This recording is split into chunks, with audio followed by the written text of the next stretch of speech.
Hello， 大家好，我係周瑜啊。呢排咧唔知係點啊，一直咧想同大家咧分享啲咧有特色嘅嘢。今日咧又嚟啦，空中別墅310個方，單價先至5400。我哋咧先睇下呢個視野吓。我哋呢個樓層咧係頂樓，可以睇到啦，周邊咧係完全係冇遮擋嘅。正前方嗰度咧就係惠陽區嘅地標承建一中心啊。咁啊，樓下咧呢邊咧就係平山河啦，可以睇到呢個視野望出去咧係非常之冇地嘅。最主要咧，而家我所在嘅位置咧，距離咧沙田站咧先至10分鐘就可以到噶啦。嗱，呢個小區咧帶埋精裝修，業主咧係當年咧係用咗接近250萬買低嘅吓，21年先至交樓。即係話咧，而家雖然咧大家買嘅係二手房，但係咧呢個都係同樣都係準新房啊！21年到今年咧啱好4年嘅樓齡啊，咁新嘅咁平嘅價錢，所以咧大家要唔要睇睇下？嗱，呢個咧就係而家我哋所在嘅第一個陽台啊！呢度咧差唔多咧有成60個平方，係全部贈送嘅吓。佢房產證面積咧係229個平方。跟住咧，我哋睇下內籠吓，呢度又嚟咧係佢嘅2樓吓，佢係上下2層嘅，所以咧睇上去咧好似一個空中別墅。呢套咧佢喺呢度咧都係同樣做咗一個客廳啊。咁啊呢個客廳咧，當然啦，佢個跳高咧就冇咁高吓，差唔多可能2.7米，但係咧下邊咧仲有一個大嘅客廳，佢跳高咧差唔多有成6米咁高吓。真係有別墅嘅呢種感覺啊！游到嚟呢邊咧，呢個咧就係佢嘅第二個贈送嘅陽台下，面積咧差唔多咧，你撥出去嘅話咧，差唔多有20個平方。咁啊，如果你上邊咧做個玻璃房咧，做個陽光房，呢度咧你做成書房啊，用啲養啲花花草草。如果你屋企有寵物咧，做個寵物房都 OK 嘅啊。呢個位置咧就。呢個挑高咧係採光係非常之好嘅，咁啊游到嚟咧呢邊咧就係2樓嘅一個套房啦。咁啊呢間房咧你可以將佢咧做成一個書房，做成一個衣帽間都得啊。我建議咧就係做成一個衣帽間，因為咧全部都係你自己嘅私人空間噶嘛。但係你游到嚟咧呢度咧，你同樣都可以做翻個櫃，你啲手錶啊嗰啲嘢咧，全部都係可以放喺度。咁啊2樓呢邊咧就係主人房嘅呢個洗手間喺度噶啦啊，跟住咧我哋睇睇主人房嘅呢個空間啊，擺個2米床喺度都完全冇問題啦，仲可以做到3邊落床。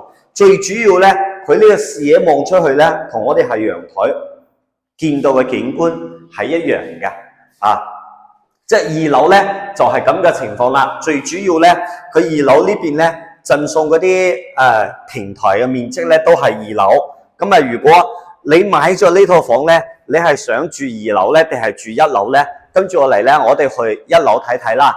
咁上到嚟呢度咧，樓梯咧喺呢度，上到嚟呢邊咧仲有一間細房嚇，同大家介紹下。呢間細房咧面積咧唔大，差唔多7個平方到啦。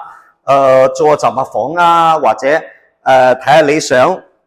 做成咩都得，咁呢邊咧上咗樓梯，呢邊咧就係啱我哋開頭嘅呢個大平台。而家咧我哋就落1樓去睇睇係咩情況啊。咁呢個梯咧，發展商咧交樓咧就係咁樣嘅嚇，碧桂園嘅物業。咁梯咧就做得係非常之簡單嘅。咁如果你買咗呢度之後咧，肯定係幫佢搞得靚啲啦。嗱，我哋而家下廳呢邊可以睇下嚇。呢個開間咧，都至少都係4.5米啦。咁出到嚟咧，陽台咧，我哋可以睇睇呢個陽台咧，都係非常之闊嘅，長度咧有成7米半到啦。咁呢個陽台呢邊咧，仲連接住主人房。陣間我哋去主人房嗰邊咧，打開去睇睇。咁長嘅一個陽台嚇，真係好似空中別墅係一樣嘅。咁我哋游到門口咧，我哋過嚟睇睇啦。右門口咧，右手邊呢邊咧就係呢間房嘅廚房啦。可以睇睇，廚房咧都係做咗一個U 字形嘅咁嘅一個廚房，2個人喺度，廚房裏邊煮飯都冇問題。呢邊咧仲預留咗一個雙門冰箱雪櫃嘅位置。咁佢而家交到咧餐廳上邊咧吊頂咧係全部做好㗎嚇。咁餐廳呢邊咧你10個人喺度食飯咧都冇問題啦。跟住落嚟咧，我哋睇下呢邊咧有一間房，呢間房咧其實咧係可以做一個客房嘅，因為如果話你做成主人房嘅話，你可以直接出陽台嘅話咧，私密性咧就冇咁好噶啦。嗱，呢間房出嚟咧，我哋再睇睇呢個視野景觀，同埋睇下呢個成個陽台嘅長度啊。攝影師你可以後退啲，哇咁長嘅陽台喺度啊！跟住咧，我哋再去睇睇佢1樓嘅房間嘅情況係點樣嘅。哇！呢個挑高啊，真係我非常之中意，係咁高嘅地方，視野咁好嘅地方。如果話你買別墅咧，就冇辦法噶啦，你肯定咧只能夠係地面啦。咁我哋而家咧喺最高嘅地方，視野最好嘅地方啊！呢間客房咧位置咧空間咧都係非常之大嘅，擺個米八床喺度都係完全冇問題。呢度咧可以做翻一個定制嘅衣櫃喺度啊。咁出翻嚟對面咧，呢邊咧都係一間客房。呢間客房咧就同樣咧都係非常之大嘅，差唔多有10個平方。咁最後我哋睇睇主人房啦。主人房呢邊咧，業主咧將呢個門咧係剝咗。點解剝咗咧？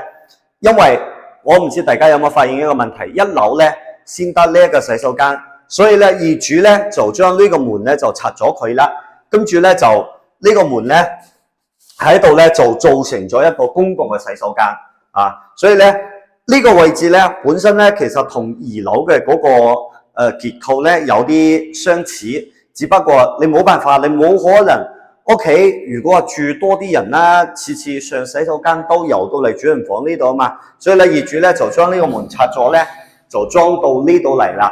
咁主人房咧就係一個單獨嘅一個空間，私人空間喺度。咁如果你擺個2米床咧，呢度同樣都係可以做衣櫃嘅。咁可以睇啦，飄窗咧係唔可以喐嘅。咁視野咧都係非常之好嘅。好啦，咁睇完呢一套房咧，都係同大家講講呢套房嘅價錢嚇。房產證面積咧係229個平方，加埋80個平方嘅贈送咧。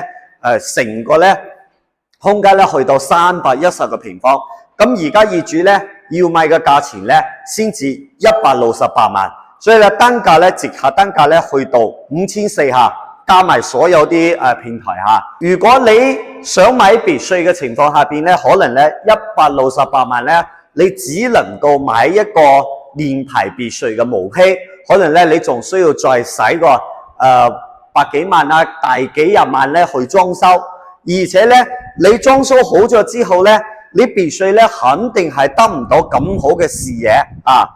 呢度咧呢套房咧係我睇嚟咧就係別墅有嘅嘢咧，佢一樣係有啊！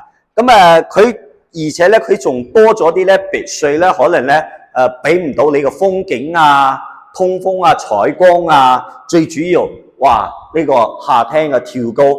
真係我一遊到嚟咧，真係有啲震撼嘅。所以咧，如果大家對呢套房有興趣，可以聯繫翻我周瑜。